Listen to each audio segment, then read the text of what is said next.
burnout was not always a bad word. When Henry Martyn arrived in Calcutta, India in April of 1806, he knelt and exclaimed, "Now let me burn out for God." He did not realize how fast the blaze of passionate determination and unselfish dedication would consume him. His life of service was compressed into 6 years when he died at age 31. Henry Martyn topped his class at Cambridge University and was influenced by Charles Simeon to give his life to serve Christ in India. When he sailed from England, Henry left family, friends, and Lydia, the woman he loved.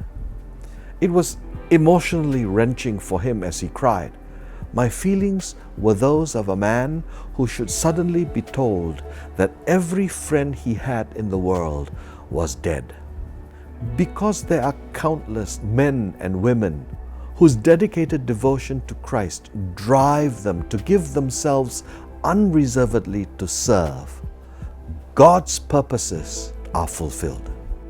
Instead of being afraid to lose ourselves, we should pray that God would raise more who would give themselves wholeheartedly to serve Him. Such people are marked by these distinctives. Firstly, they have a different perspective. Caleb and Joshua saw differently from the other 10 who went together to explore the promised land. The majority had grasshopper perspective as they reported to Moses and the Israelite community. The land flows with milk and honey, but the people who live there are powerful, and the cities are fortified and very large. We cannot attack those people. They are stronger than we are. But Caleb had an alternative God perspective when he said, "We should go up and take possession of the land, for we can certainly do it."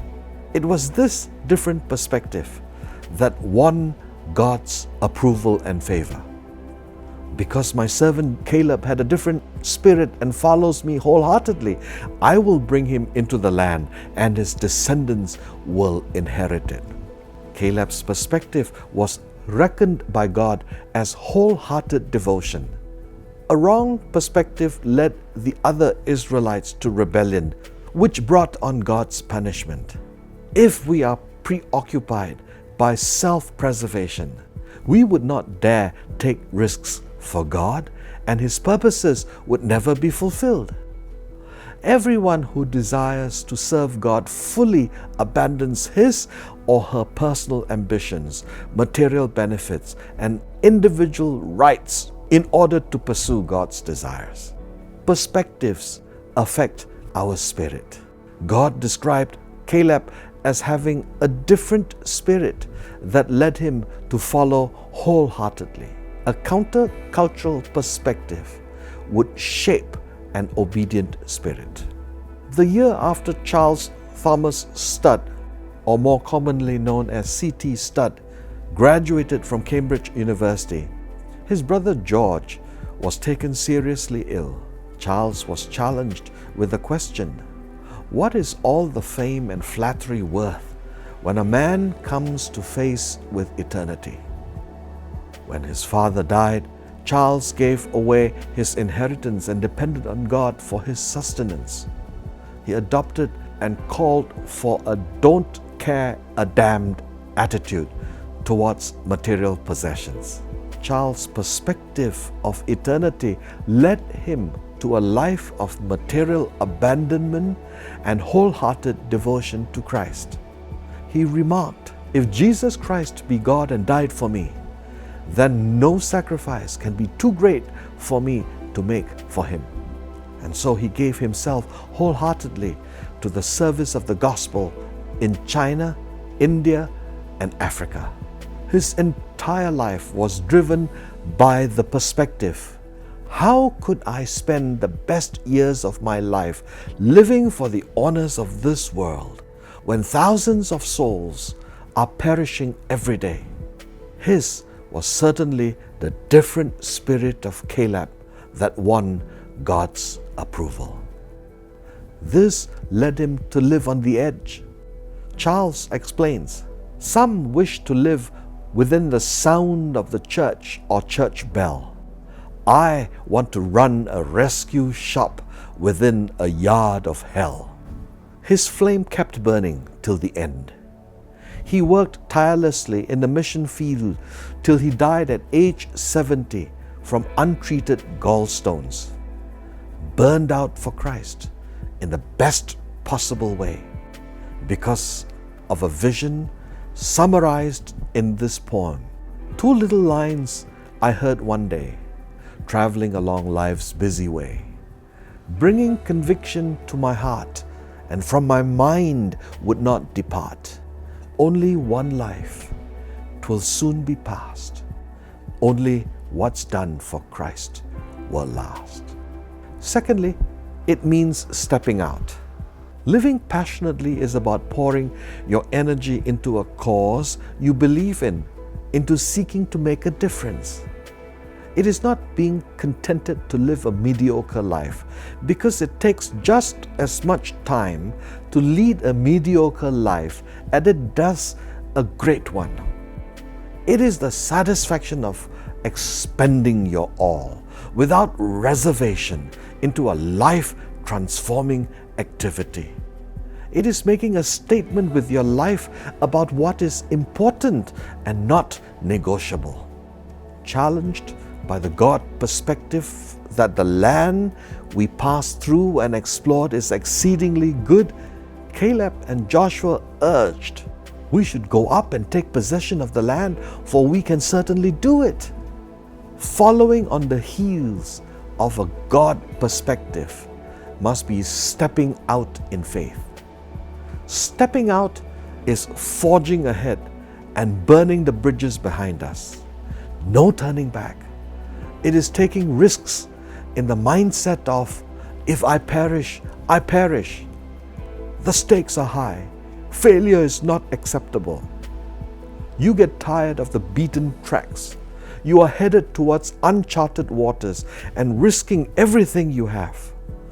That is seeking to burn out for Jesus. Stepping out is about being passionately committed. I want to be passionately committed to people. I want to be dependable, to deliver on my promises, to be loyal to people with whom I have covenanted. I want to be passionately committed to place. I've stopped dreaming of greener pastures with a better quality of life, a greater stretch for my money, and a more comfortable environment. I'm committed to seek the peace and the prosperity of the city that you are in, to pray to the Lord for it, because if it prospers, you too will prosper. I have decided to be a participating citizen in my city, not a periodic visitor without any vested interests. I have prayed, here, Lord, let me burn out for you. Thirdly, the recognition that every prize has a price. Only when we have determined that the prize is worthy of what we have will we empty our accounts. Jesus tells the story of a man who found a treasure hidden in the field.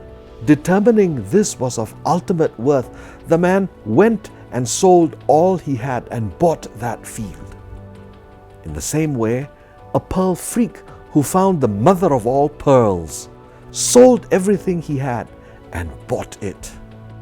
When we find something of great worth, we give up everything else to obtain it. The implication in our Lord's story is that both the man who bought the field and the pearl merchant who exchanged all he possessed for the ultimate pearl were profoundly contented with what they had gotten. What they had given up was not a sacrifice. Quite the contrary. They would have been supremely stupid if they did not make the exchange. Have the two people in the stories gone overboard? You cannot eat a pearl, for goodness sake. But the inevitable conclusion of the stories is deep contentment. Only people who are not willing to pay the price are deprived of the great prize. Giving our lives away, burning out for Christ, only underscores the value of the prize. Many people thought it was a tragic waste when Jim Elliot and 4 others were killed in their attempts to connect with the unreached Auca Indians in Ecuador. They were brutally pierced by spears and hacked by machetes. But Jim's widow, Elizabeth, and their daughter moved in to live with the Aucas, showing the love of Christ through their forgiveness, thereby winning many of the Aucas to Christ. Etched in Jim Elliot's journal is the entry, "He is no fool who gives what he cannot keep to gain what he cannot lose." Burned out for Christ. Living to the hilt, giving all you have got to the ultimately worthy cause of Christ is the only way to gain fulfillment. Jim Elliot encouraged us, wherever you are, be all there. And so, here I am, Lord. Let me burn out for you.